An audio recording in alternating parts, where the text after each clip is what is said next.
Praise the lord. దేవునికి మహిమ ఘనత ప్రభావములు కలుగునుగాక. ప్రేమైనటువంటి జీవము కలిగిన దేవుని కుటుంబమా, దైవ సమాజమా, దేవుడు మనల్ని ప్రేమించి మరొక నూతన దినము ఉదయకాల సమయాన్ని ప్రభువారు ఇచ్చారు. అందుని బట్టి దేవుని స్తుతిస్తూ రండి ప్రియ దైవజనమా, ఈ దినము కొరకు స్థితపరచబడినటువంటి వాక్యము లూకా శుభవార్త 2వ అధ్యాయము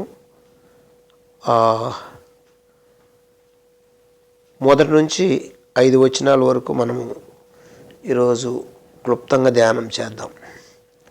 ఆ దినములలో సర్వలోకమునకు ప్రజాసంఖ్య రాయవలనని కైసరు ఐగుప్తు వలన ఆజ్ఞ ఆయను.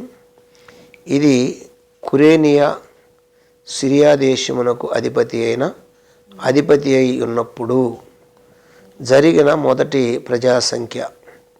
అందరూ ఆ సంఖ్యలో రాయబడుటకు తమ తమ పట్టణములకు వెళ్ళిరి. యోసేపు దావీదు వంశములోను గోత్రములోను పుట్టినవాడు గనుక తనకు భార్యగా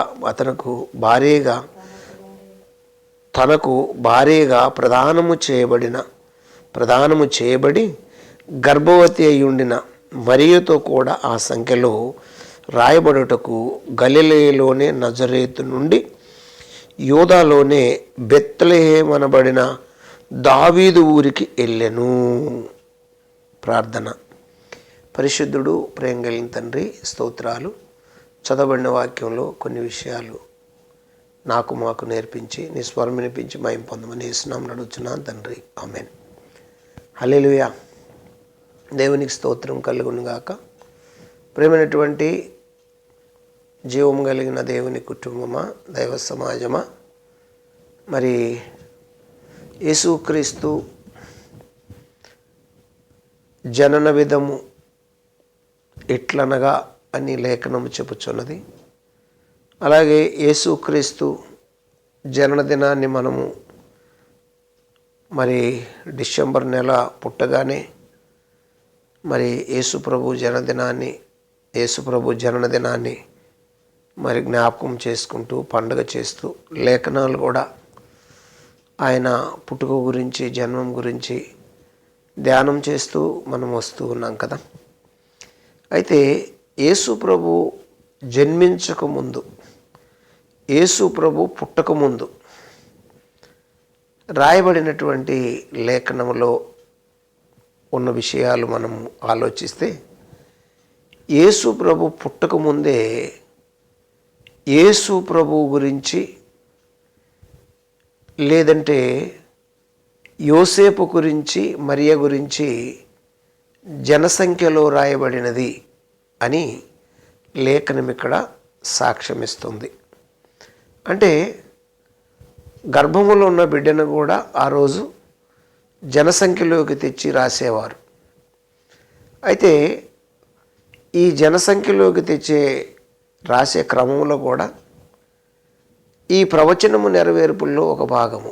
ఏమిటా భాగం అంటే, బెత్లెహేములో, యూదా బెత్లెహేములో యేసు పుడతాడు కన్యక ద్వారా అని మీకా ప్రవచించినటువంటి ప్రవచన గ్రంథము నెరవేర్పులో ఒక భాగము ఏమి కనిపిస్తుందంటే, ఈ యోసేపు మరియమ్మ యేసు ప్రభువును గర్భము దాల్చినప్పుడు వారు ఈ జనసంఖ్య రాయించుకోవటానికి ఎక్కడికి వెళ్ళారు అంటే, నజరేతు లేదంటే యూదా బెత్లెహేము అనే ఆ ఊరికి వెళ్ళి ఆ ఊరిలో జనసంఖ్య లిఖితమైనది అని, ఆయన పేరు కూడా ఆ జనసంఖ్యలో రాయబడిందని ఇక్కడ లేఖనము మనకు సాక్ష్యం ఇస్తున్నది. చూడండి, ఎక్కడి నుంచి వెళ్ళాడు యేసు ప్రభు అంటే, అక్కడ రాయబడిన మాట, ఆ గలిలయలోనే, ఎక్కడుండ గలిలయలోనే నజరేతుకు. అక్కడ మనం 4వ వచనం చదివితే, యోసేపు దావీదు వంశంలోను గోత్రంలోను పుట్టిన వాడు గనుక తనకు భారీగా ప్రదానము చేయబడిన గర్భవతి అయి ఉండిన మరియతో కూడా, ఎవరితో కూడా? మరియతో కూడా ఆ సంఖ్యలో రాయించుకొనుటకు గలిలయలోనే నజరేతు నుండి యూదాలోనే బెత్లెహేము అనబడిన దావీదు ఊరికి వెళ్ళెను. ఎవరికి? దావీదు ఊరికి. ఎందుకు దావీదు ఊరికి వెళ్ళాలి అంటే, దావీదు కుమారుడా అని యేసు ప్రభును పిలిచారు. చూసారా? అంటే దావీదు వంశములో పుట్టాలి యేసు ప్రభు అని ప్రవచనాలు ఉన్నాయి. ఆ ప్రవచనాలు నెరవేరటానికి దావీదు ఊరుంది అక్కడ. ఆ దావీదు ఊరికి వెళ్ళాడు కాబట్టి ఇప్పుడు ఆ వంశస్థుడు ఎవరు అంటే యేసు ప్రభు. ఆ గోత్రములో పుట్టడానికి, ఆ వంశంలో పుట్టడానికి యేసు ప్రభువు ఏమండి ఇష్టపడ్డాడు. ఇక్కడ మనం చదువుకున్న లేఖనాల్లో జరిగినటువంటి విషయాలు కనపడుతున్నాయి. ఏంటి తెలుసా? దావీదు వంశములోను గోత్రములోను పుట్టినవాడు ఎవరు? యోసేపు. దావీదు వంశంలోను గోత్రములో పుట్టినవాడు యోసేపు. కాబట్టి ఆ ఊరికి వెళ్ళినప్పుడు ఇటు యోసేపు వంశమును, దావీదు వంశమును, ఏమండి బోయాజు వంశమును కలిసి ఈ ఈ ఈ జనసంఖ్యలోకి వచ్చినట్లు ఇక్కడ దేవుడు ప్రణాళిక గీశాడు, దేవుడు ప్లాన్ చేశాడు అని మనం ఇక్కడ అర్థం చేసుకోవచ్చు. కాబట్టి చూడండి 6వ వచనంలో, వారు అక్కడ ఉన్నప్పుడు ఆమె ప్రసోదనములు నిండెను గనుక తన తొలిచూలు కుమారుని కని పొత్తిగుడ్డలతో చుట్టి సత్రములో వారికి స్థలము లేనందున ఆయనను పశువుల తొట్టిలో పరుండ పెట్టెను. ఎక్కడ స్థలం లేదంట? సత్రములో స్థలము లేదంట. అంటే పశువుల పాకలో స్థలము లేదు. చాలామంది అంటారంటే యేసుప్రభు పశువుల పాకలు పుట్టాడు, పశువుల పాకలు పుట్టాడు, పశువుల పాకలు పుట్టాడు అంటారు. పశువుల పాకలో స్థలము లేదంట, సత్రములో స్థలము లేదంట. మరి ఎక్కడ స్థలం ఉంది అంటే తొట్టిలో స్థలం ఉంది. ఏ తొట్టి అదంటే ఆ పశువులు మేయటానికి అక్కడ ఒక గాడి, ఒక దేంతో ఒక గోడ కట్టినట్టు, లేదంటే ఒక రాత్రి పాతుతారు. పూర్వకాలం ఏం చేస్తారంటే కొండరాళ్ళు తెచ్చి ఒక 2 అడుగులు వెడల్పు, ఒక 3 అడుగులు వెడల్పు పెట్టి రాళ్ళు ఆ గోడకు, ఆ మట్టి గోడకు దూరంగా పాతుతారు.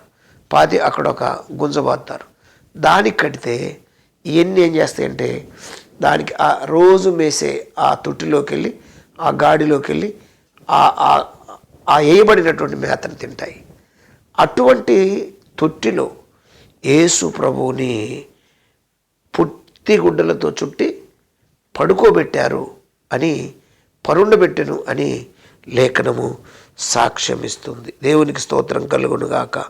కాబట్టి ఇక్కడ మనం ఇంకా చూస్తే ఎందుకు అలా జరిగింది అంటే మరి దేవుడు తన్ను తాను తగ్గించుకొని భూమి మీదకి వచ్చి ఒక పేద కన్య గర్భములో జన్మించి ఆయన ధనవంతుడై ఉండి దరిద్రుడుగా మారి ఆ దరిద్రతలో నుంచి తన పిల్లలకు దీవెనలు ఇవ్వటానికి, ఆశీర్వాదం ఇవ్వటానికి అని మనము గతంలో ధ్యానం చేశాము. కాబట్టి ప్రియ దైవజనమ, ఇక మనం చూస్తే అక్కడ ఆ పశువుల త్రొట్టిలో పడుకుండబెట్టాడు. ఏమండి? సత్రములో వారికి స్థలము లేనందున ఆయనను పశువుల తొట్టిలో పరుండబెట్టెను. ఆ పరుండబెట్టినటువంటి ఆ సందర్భంలో యేసు ప్రభువుని దర్శించుకోవడానికి గొర్రెల కాపర్లు ఆ పశువుల తొట్టి దగ్గరికి వెళ్ళి ఆయన దర్శించుకున్నటువంటి ఆ సంఘటనలు మనం చూస్తాం. రేపు వాటిని కొన్ని మనము ధ్యానం చేద్దాము. రండి ప్రియ దైవజనమ, ఇక్కడ యేసు ప్రభు అక్కడికి వెళ్ళింది ఎందుకు అంటే ప్రజాసంఖ్య రాయించుకోవటానికి. ఇకపోతే ఆ మొదటి వచ్చిన కూడా చూసేద్దాం. ఆ దినములలో సర్వలోకమునకు ప్రజాసంఖ్య రాయవలనని కైసరును ఐగుస్తు వలన ఆజ్ఞ ఆయనను, కైసరులో ఉన్నటువంటి ఐగుస్తు ఆయన ద్వారా ఆజ్ఞ అయినది. ఆయనను ఇది కురేనియా సిరియా దేశమునకు అధిపతి అయి ఉన్నప్పుడు జరిగిన మొదటి ప్రజా సంఖ్య. అందరూ ఆ సంఖ్యలో రాయబడుటకు తమ తమ పట్టణముల నుండి వెళ్ళిరి. యోసేపు దావీదు వంశంలోని గోత్రములో పుట్టినవాడు కనుక తనకు భార్యగా ప్రదానము చేయబడిన గర్భవతి అయి ఉండిన మరియతో కూడా ఆ సంఖ్యలో రాయించుటకు రాయుటకు గలిలయలోని నజరేతు నుండి యూదాలోనే బెత్లెహేము అనబడిన దావీదు ఊరికి వెళ్ళిరి. చూసారా? అంటే అంత ప్రాముఖ్యత ఆ రోజుల్లో ప్రజాసంఖ్యలో రాయబట్టడానికి అంత ప్రాముఖ్యత ఉంది. కాబట్టి మనం ప్రార్థన చేసుకుందాం.